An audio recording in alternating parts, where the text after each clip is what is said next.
Assalamualaikum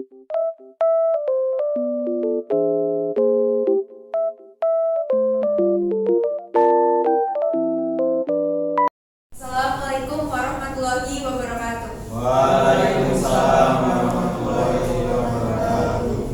Di sini saya akan mempresentasikan materi yang berkaitan dengan buku fiksi dan juga buku non-fiksi. Sebelumnya, perkenalkan, nama saya Ferawati Rani Putri dengan nomor NPM 2240301140.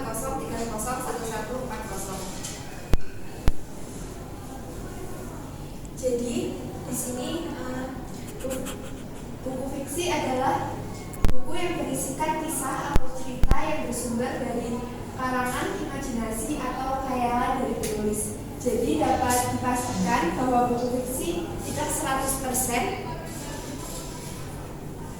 mengambil referensi dari kenyataan. Selanjutnya yaitu ada buku non-fiksi. Jadi buku non-fiksi ini bersumber dari kejadian nyata. Artinya isi buku non-fiksi tersusun berdasarkan kajian data dan fakta, memberikan informasi bagi pembacanya.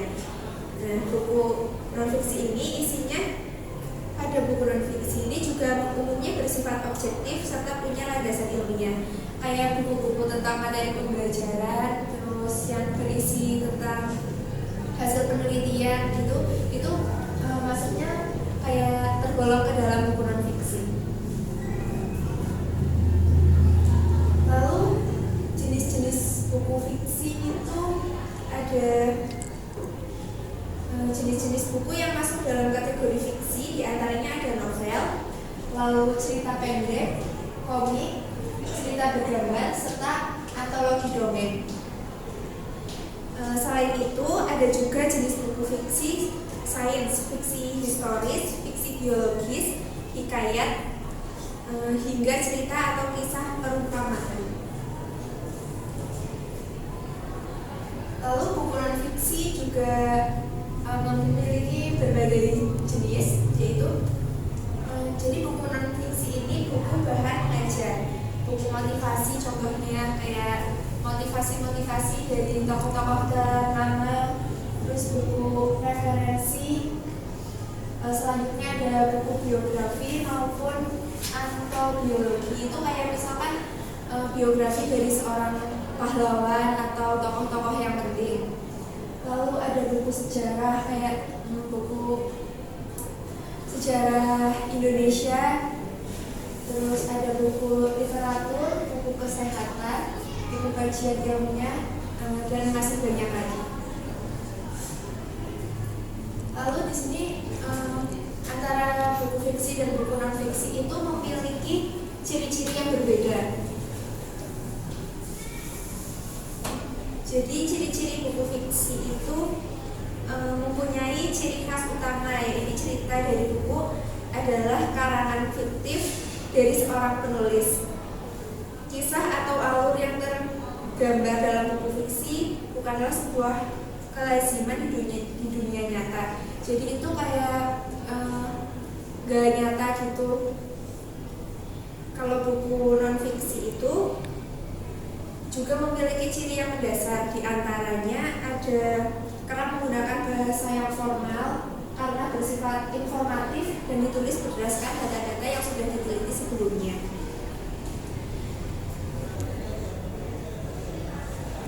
Lalu di sini ada struktur buku fiksi.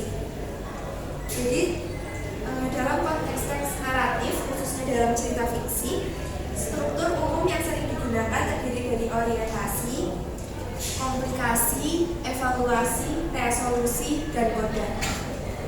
Jadi pengertian dari orientasi adalah bagian awal dari cerita yang memperkenalkan latar belakang, seperti waktu, tempat, terus suasana, setting, dan tujuannya itu untuk membantu pembaca memahami dunia cerita, mengenal karakter, serta situasi awal sebelum konflik itu dimulai. Lalu ada pengertian dari komplikasi sendiri, itu bagian di mana muncul masalah atau konflik yang harus dipahami oleh karakter utama. Ini adalah elemen yang menggerakkan plot ke depannya.